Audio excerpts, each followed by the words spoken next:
All right, welcome in. Thanks for waiting. A little bit late today, but when you have two working moms doing this, we'll get here when we can get here, okay? So thanks again for joining today. We're talking all of the things, especially all of the court cases going on. I know I turn to Tracy Beanz to give me guidance with all of this lawfare going on. She's from Uncover DC and independent news journalist like myself, contributes to the High Wire and host of the Dark to Light podcast. So she's going to give us some insight in all of the many court cases going on right now. It's a circus out there. And we're also going to completely switch gears and then also talk about the carnivore diet. That's making a lot of headlines, as people are discovering it's improving their health. But then just as that is happening, we have folks that are trying to shut down our consumption of beef. So we'll talk about that too.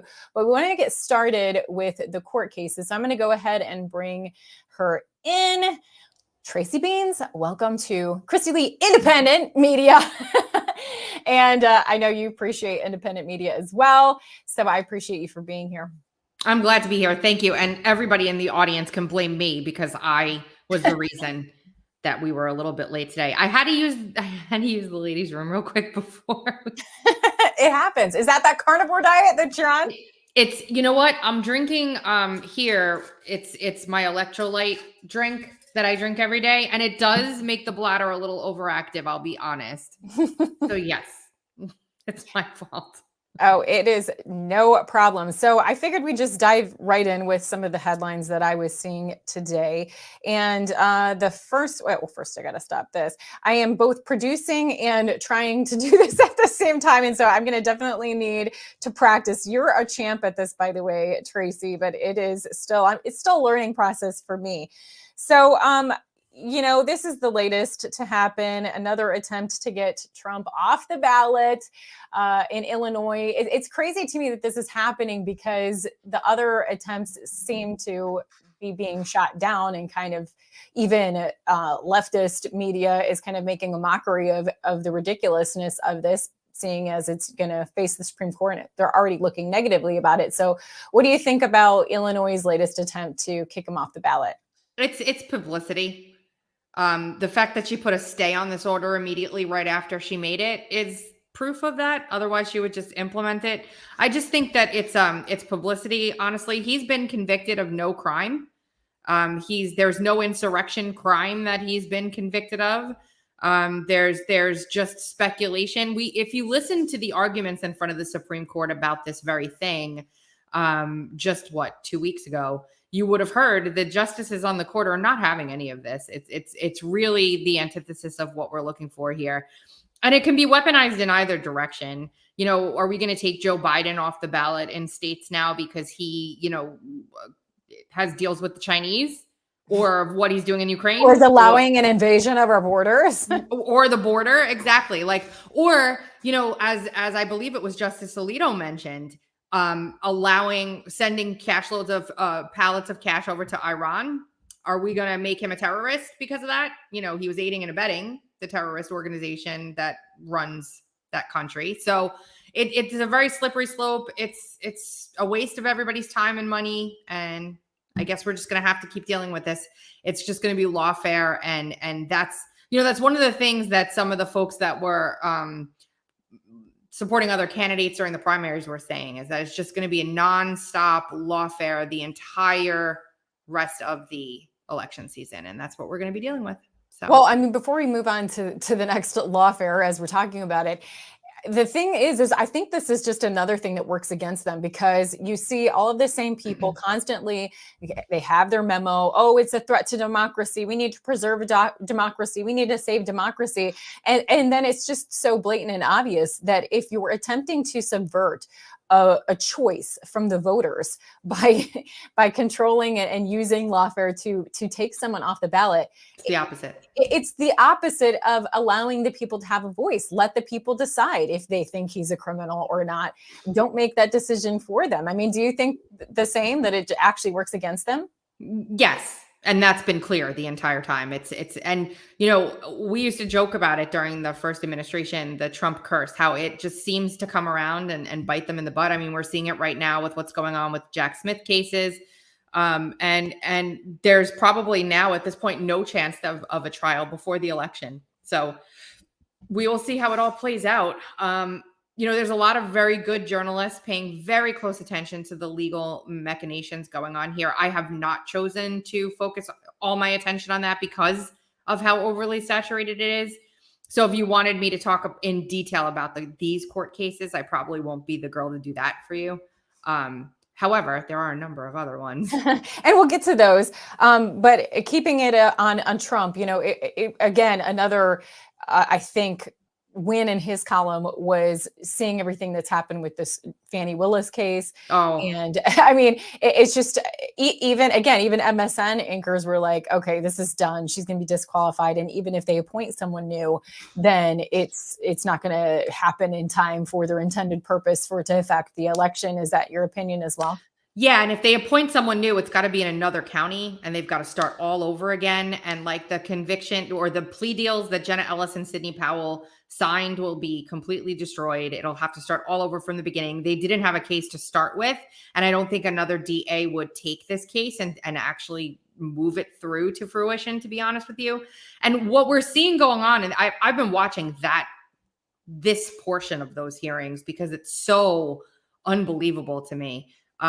Yesterday they had, the law partner on the stand for about 7 hours, pretending that he had amnesia, like many people do, looking over at Wade, the amount of threats that are coming through. But I think it's so funny and so serendipitous that, that there's that saying about women, never cross a woman scorned or never mess with a woman scorned. I don't know exactly what it is. However, this entire thing, I believe, originated because his ex-wife or wife, soon to be ex-wife, was like, screw this noise.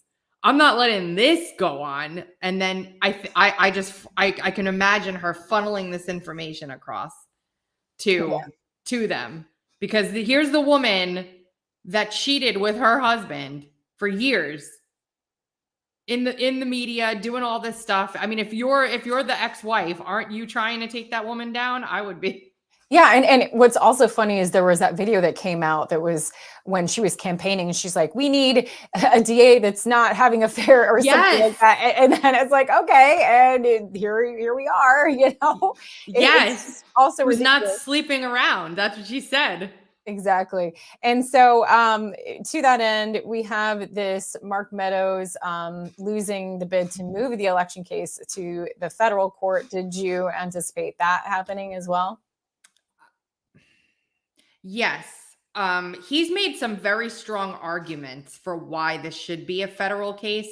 And I think everybody wanted it to be a federal case, who wants the good guys to win anyway, because there's a much greater chance of success there. But they just want to get these people. So the 11th Circuit, I believe, is the circuit court that said no to this. And he's stuck the way it is.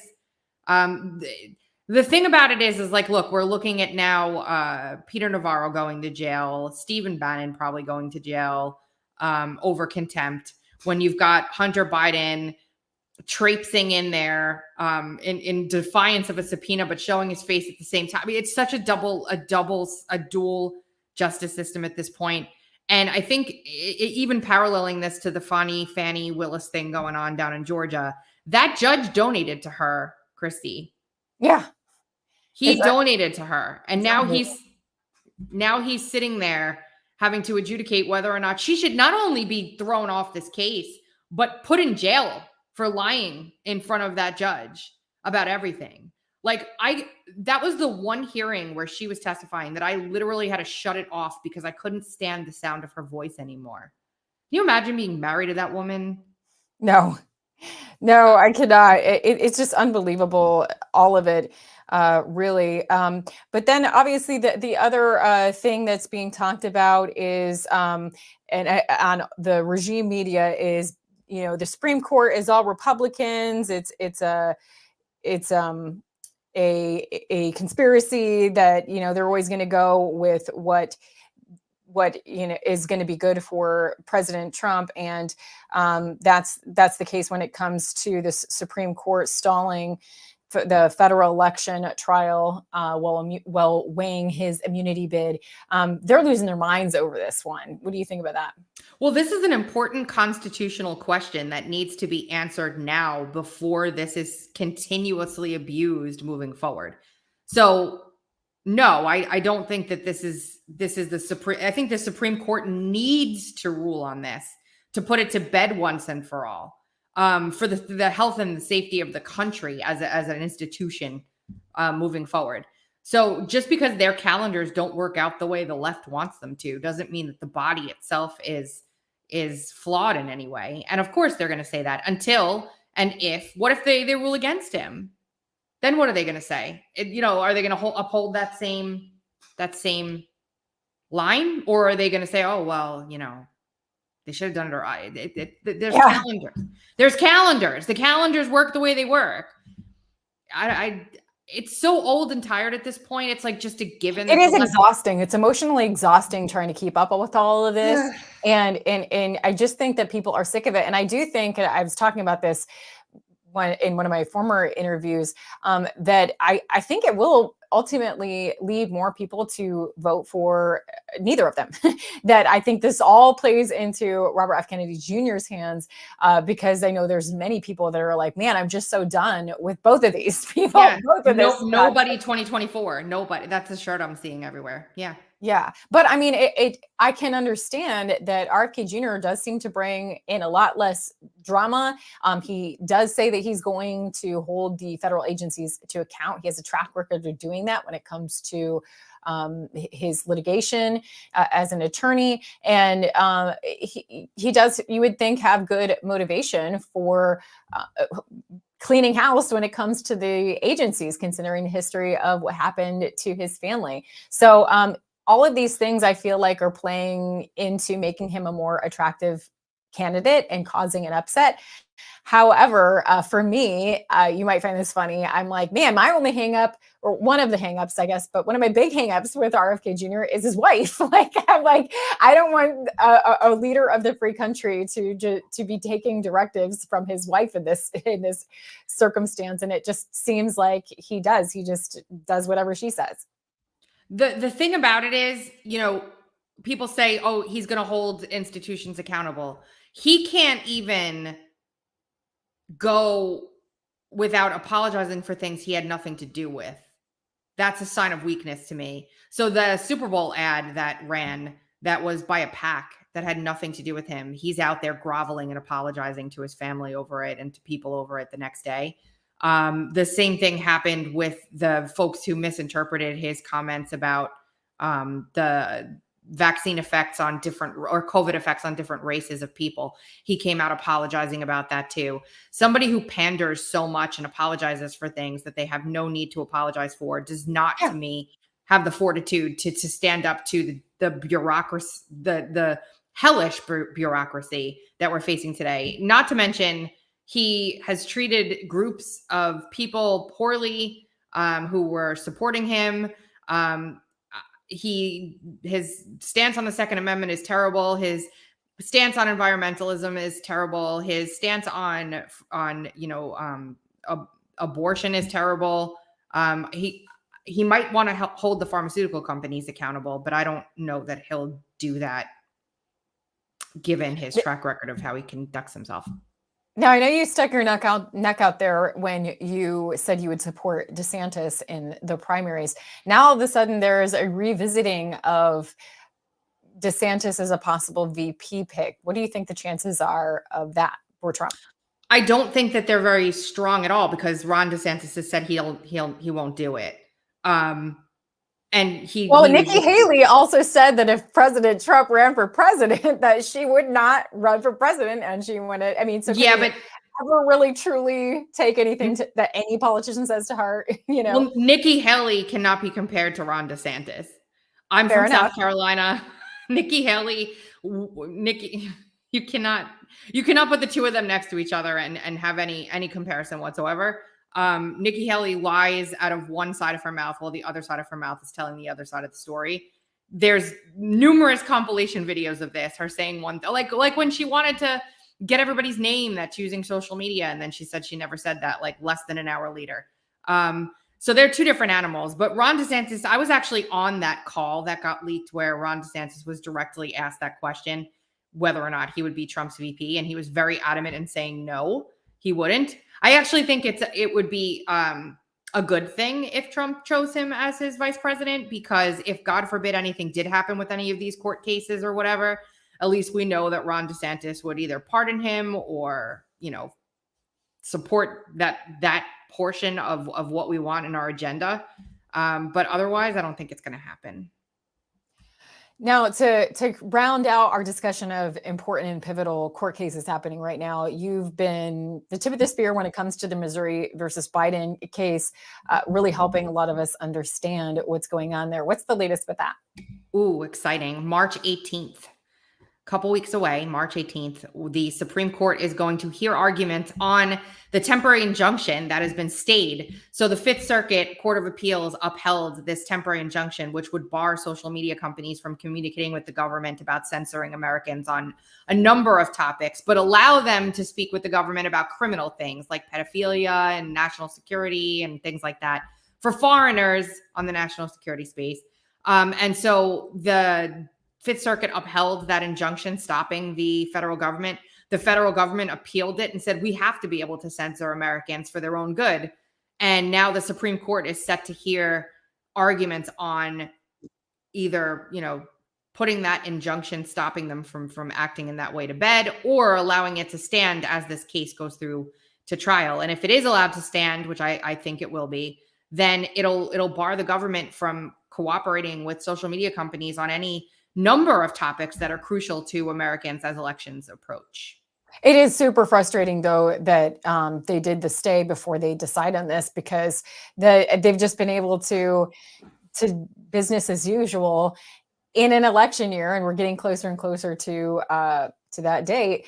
And so you wonder what the stay is doing and how much they're be able to on the back end prepare for if the ruling is against them. It's like these people are weasels. They'll always find a way to subvert the ability for people to speak freely. Not to be a downer, but I mean, all of this gets very demoralizing. And what do you see happening? Do you think that this will be enough to make them not weasel around it in some way? I mean, we've already seen President Biden weasel his way around forgiveness of student loans, even though we both know that student loans can't be forgiven, that it's just transferred over to all of us taxpayers and making inflation even worse. So what do you see happening with that? Well, there's a couple of things that are going on that make me actually optimistic where I would be if I didn't know these things were going on. So a couple things. Number one, if they put the injunction in place, the Missouri v. Biden case itself is currently moving through discovery. So what's happening is the social media companies are under subpoena and they're producing records of their communications with the government. The government is under subpoena and they're producing records of communication with the social media companies. They're not working together to produce those documents. So the filter teams on the social media side are producing emails. If the government doesn't produce their side, but the social media companies produce theirs, there's no check between the two of them to see who's producing and who isn't. So it's very hard to keep track of what information isn't coming out. So the government's not going to be able to have a stranglehold over that. We'll know immediately if they're circumventing that injunction immediately, because social media companies are already on it. They're already on the ledge. They're not going to mess around with this case. It's too important. Secondly, the NGOs that were started up by the Biden administration to do the things that even they felt were too egregious in terms of censorship are also in the middle of a case right now before the same judge with one of the same plaintiffs who's suing, two of the same plaintiffs that are suing those NGOs and Stanford Internet Observatory and the Atlantic Council and all of them and EIP for doing the same thing that the government was doing. So we're getting floods of information from several different locations that make it really, really hard for the government to pretend they're not doing what they're barred from doing. Absolutely. Are there any other cases that you're watching right now other than the ones that we have discussed? Yes. I'm watching Elon Musk's X versus Media Matters. I'm watching the Rumble lawsuit against Check My Ads, which is also a subsidiary of Media Matters. And then there's also, I believe, still ongoing, a Texas lawsuit against Pfizer for the COVID vaccines that I'm watching closely. There are a few other ones as well. There's one that's currently in production for the V-Safe results of the free text field that documentation is being produced. There's a couple of other like on the hush hush side lawsuits that have just been filed in regards to the vaccines as well. So I'm watching all of those. There's a lot of them. Well, as far as Elon Musk goes, I mean, I remain skeptical and suspicious of him, just because of other reasons. But I do appreciate that he is doing the Media Matters lawsuit, and he also looks like keeping his word about aiding those who feel like they were discriminated against for their posts on X. We saw that with Gina Carano. Carano. Yeah, I have that one on my docket too. I have it. Yep. Yeah. And so for the viewers that don't know, she was the one that starred in the Disney Mandalorian series, and she had posted things that were against the narrative, if you will. And of course, they twisted that and said it was hateful, right? Or transphobic or whatever. She had her pronouns. I think it was something derogatory, but it wasn't like against them. She was just making a mockery of the rise of like, oh my gosh, obsession with pronouns. And they let her go. They fired her. And so I appreciate that Elon Musk is taking that up, but please keep us updated on all those cases, any major events. I really appreciate the way that Tracy is able to break these down so that all of us can understand, because it can be overwhelming to read all these affidavits with the legalese and everything and really understand what's going on. So I love that that's become a passion of yours and that you're able to break it down. I always find it so interesting and fascinating. Thank you for doing that. Now, another thing that's interesting and fascinating that you have become passionate about is the carnivore diet, which is interesting because I feel like there was a lot of talk about it a few years ago, and then I didn't really hear much about it until you started talking about it. And maybe it's just one of the effects of like when you hear somebody talking about it, now you're noticing that more are catching on. But it went along with each other, we'll say. But I saw this from the Daily Mail. Let me see if I can get this to work. Let's see. I gotta do. Oh, wait, I got to do it here. Sorry. Hold on. Sure thing. An article about this man that lost all this weight from the carnivore diet. Oh, my goodness. Here we go. Oh, I have to stop that one. Gosh, they need to make this easier on StreamYard. It's like so many steps. It's okay. This is better than all prim and proper. There we go. I found it. Sheesh. Okay, so here is the article I saw. Man who is obsessed with becoming a dad loses nearly half of his 434-pound body weight on a carnivore diet consisting of meat, eggs, and dairy to improve his fertility. And you see him there looking all buff with his wife. And then you see the before pic, and it just does not even look at all like the same person. And here he is. He went to meat, eggs, and dairy, especially with the meat. They say, oh, this is a danger to your heart health. Mm-hmm. And I think he's looking a lot healthier to me. But it's really cool that it was wanting to improve his chances of fertility that motivated him to do this. But the carnivore diet is so demonized.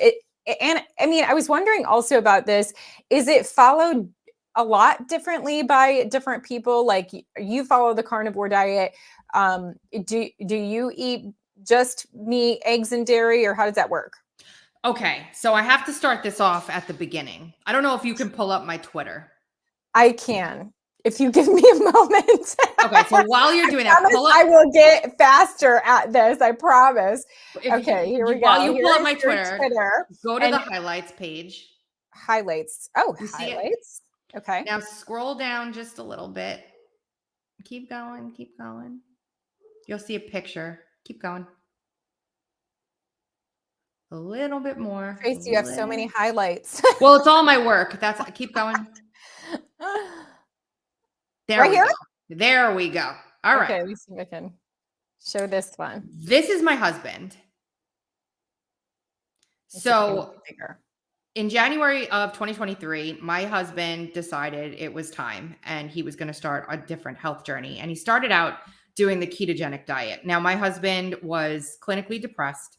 He has MS, and he obviously was very overweight. You can see in the picture on the left. And he started the keto diet, and I watched him do it for like 2 months. And then he found Michaela Peterson, and he found the Lion diet, which is literally just meat, just meat. When my husband started, he was 378 pounds, and today he weighs 215 pounds. Wow. That was what? It's what, 12, 13, 14, 15 months or so. Now, I want to say something. He went on the carnivore diet and started eating literally just meat, dairy, meat, butter, dairy, eggs, bacon, things like that.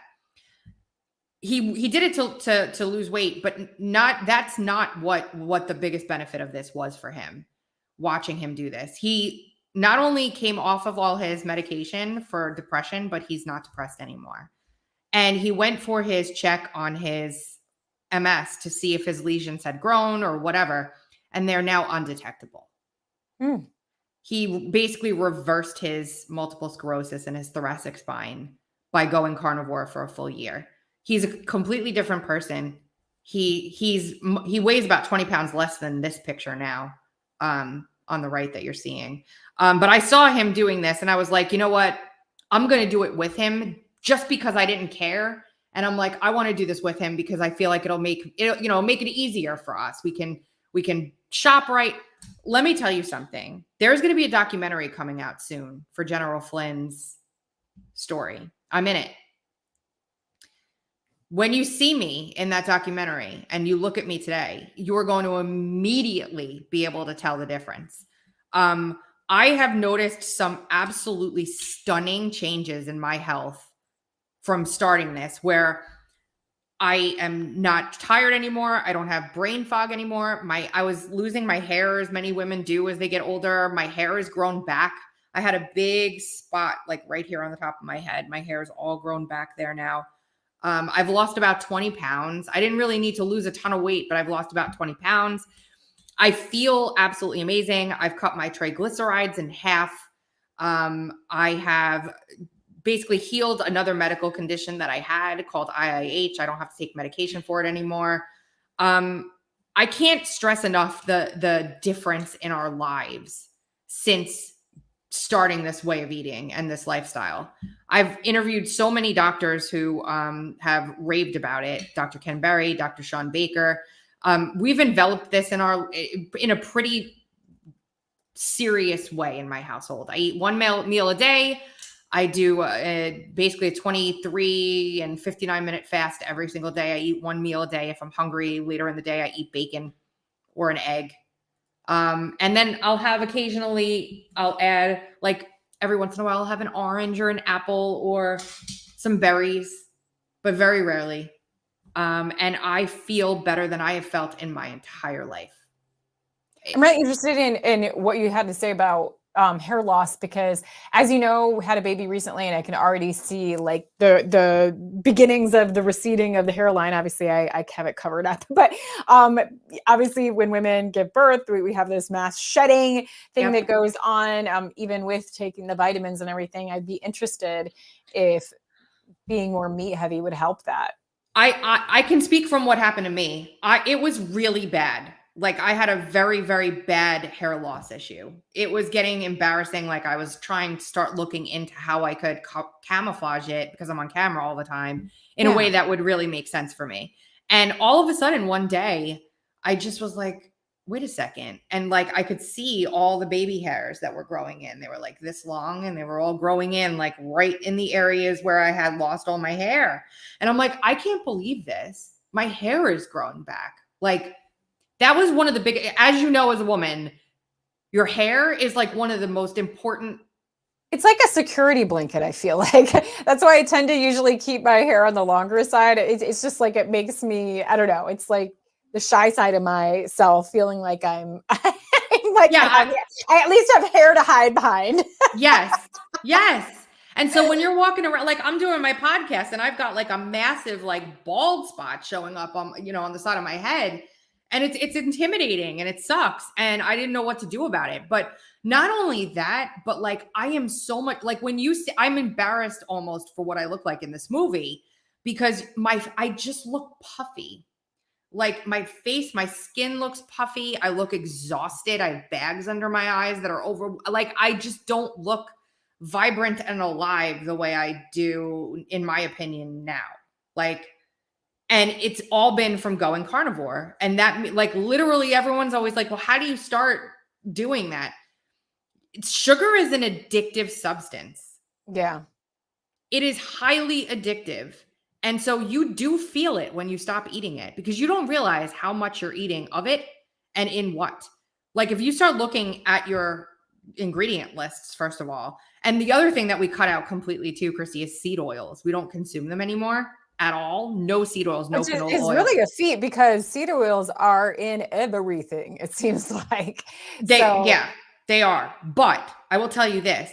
I accidentally reintroduced seed oil into my diet for a couple weeks, and it made me so sick. I had no idea what it was. I couldn't figure out why I suddenly felt so absolutely horrid. I went to the doctor trying to like figure out what was going on. It didn't make any sense to me. They chalked it up to perimenopause. Okay. Let's just put it there. I accidentally stopped consuming the seed oils and within 3 days started noticing a difference. I'm like, what the hell changed? And then I realized what it was.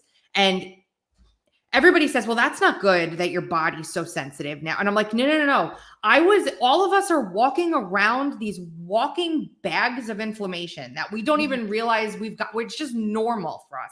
Oh, my joints hurt. Oh, that's just aging. Oh, my hair is coming out. Oh, it's just because I'm a woman and it's my hormones. Oh, I'm so tired. It's because I have, I haven't gotten a good night's sleep or whatever. But when you make it so that your body is running cleanly and efficiently, and then you accidentally reintroduce a toxin to your body, you will immediately notice the difference because before it was just your standard every day. Now you are running like a finely oiled machine. If you throw water into a gas tank in a car, what's going to happen? It's going to stall. That's the same thing that happens with the body once it gets used to being clean and you reintroduce something bad.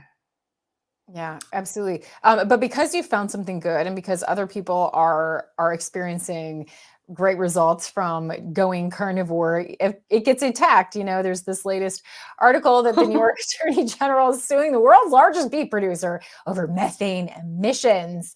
I remember hearing somebody being like, if you add up like just all the people in the world and their methane emissions, like that would be worse than their attack on beef. So do we just need to kill everybody off? So it's just insane that they're now attacking beef. I'm sure the New York Attorney General gets to eat her steak, but of course us peons can't have our steak. They're doing everything they can right now to attack meat. Everything they can. They ran a study saying that eating a meat-heavy diet causes diabetes, which, if you dissect the study, was absolutely ridiculous.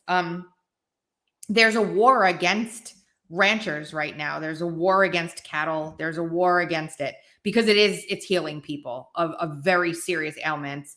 It's getting people off of statins. It's fixing people's cholesterol. Like, goodness knows what may happen if everybody just realized all they had to do was eat a healthy diet of meat. And they could cure most of the ailments they're suffering from right now. Is that why you think that they're oh yeah so passionate about lab grown meat or 100%? It's just simply because meat can end up having a healing power. Well, we're going to come off of our pharmaceutical interventions in favor of health, like really whole health, like body health, not just I healed my knee, but like. For example, Dr. Sean Baker was an orthopedic surgeon who was treating people, arthritis all the time and inflammation all the time, and started realizing like we're throwing anti-inflammatories at this stuff and we're doing surgeries, but we're not addressing the root of the problem. Like, where is all this coming from? And there's a growing body of evidence and study being done right now that like maybe MS patients who decide to do an elimination diet and go this carnivore route can come off of Ocrevus, which is a ridiculously expensive MS treatment that's very common amongst MS patients. Or maybe we don't need our antidepressants. Maybe we don't need our Ambien. Maybe we'll have a healthy immune system that can fight off viruses and we won't need vaccines if we can just center ourselves in a healthy lifestyle instead of tackling everything with a pill. So yeah, I do. I absolutely do think it's because this is growing in popularity. People are doing it and noticing immediate results. People are coming to me after a couple weeks and saying, oh my gosh, I can't believe how much better I feel in just 3 weeks. I've lost 6 pounds a week. And it's not the weight loss. I have to emphasize that. The weight loss will come if it is there to lose. If you have as much weight as my husband had to lose, it will come off. But that is not the biggest benefit of this lifestyle by any stretch of the imagination. It isn't. I gotta ask though, do you ever get sick of it? I just feel like after a while I'd be like, okay, I'm gonna have bacon again for breakfast, and I'm gonna I mean, I like all those things, but I just feel like at some point I would start to get bored or sick of it or something. Well, if you start to get bored, there's a gazillion different ways that you can stop that from happening. Like there are hundreds and hundreds and hundreds of recipes available from people. There's carnivore bread. There's all kinds of things that you can do to kind of spice up your diet. However, yes, I've gotten bored eating a skirt steak or a ribeye every day. I have, but I also have never gotten bored of how I feel. And as soon as I start to change, like if I say to myself, oh, I'm going to quote cheat a little today, how I feel after I do that makes me realize immediately that I will be bored eating a ribeye if it means that my life is so good and I feel so healthy all the time. I'll be bored. It's fine. And so I'm going to start to wrap this up because I know you had a big day, but with the carnivore diet, you literally can't like have any vegetables or fruits. Well, you did say you have berries. I do. It's technically then considered not strict carnivore anymore. It's keto. Okay. However, yes, if you were going to go strict carnivore, you could eat basically bacon, butter, beef, and eggs. And that's it. Yeah, you would have to definitely find some ways to get creative with that. Although I do love eggs. There's a million different ways you can eat eggs. You got sausage. Yeah. I mean, there's a lot of things you can do. It's not as hard as you think. Let me see what Bill Clark says. He says, you always see vegetarians. Yes. Make plants taste and look like meat, but you never see meat try to look and taste like Bill's this. right. That's a really good point, Bill. Bill is right. And honestly, like there's a body of work out there. You see, you hit on something in my personal life I'm very passionate about. There's a body of work out there that really shows how absolutely toxic vegetables are for the human body. I know it sounds so crazy. I mean, you have to really like rewire your brain with that because I mean, I do love a good salad and I do love my veggies, and so it's like you would have to really, really rewire your brain about not eating those things or like not seeing those as healthy, Yep. They excrete toxins. It's their defense mechanism. So when you're eating them, they're excreting toxins. However, fruit, for example, like a way of thinking of it. When you said that, I was like picturing like all of the veggies like screaming in my mouth, like, no, you're killing us. Stop eating veggies, Chrissy. I know, like that makes me think like maybe that's what I need to think if it's truly causing an fruit wants to spread its seed. That's why fruit wants to spread its seed. That's why it's sweet and it wants to be eaten. Kale doesn't taste very sweet, does it? No, it's more bitter. So anyway, there's a lot of people who I don't eat vegetables anymore. I couldn't wrap my brain around it either until I did the research and saw how lectins are really toxic for the body. They're poison for your body. It sounds crazy. I know everyone in the chat's like, this girl's out of her damn mind. Look it up. Well, I do find it fascinating. And I mean, I'm not ready to commit just yet with the craziness that is our lives. I mean, I feel like you really need to prep for this. But I will tell you that my husband is looking into getting like a deep freezer and doing the whole like half cow and stuff like that. So once we move in that direction, we could both stand to shed a few pounds and definitely to feel better, which is the ultimate goal. So yeah, I'm going to continue to follow that and prep my mind for that. I mean, if you're going to commit, you need to commit. And I feel like that takes a little bit of prep at work.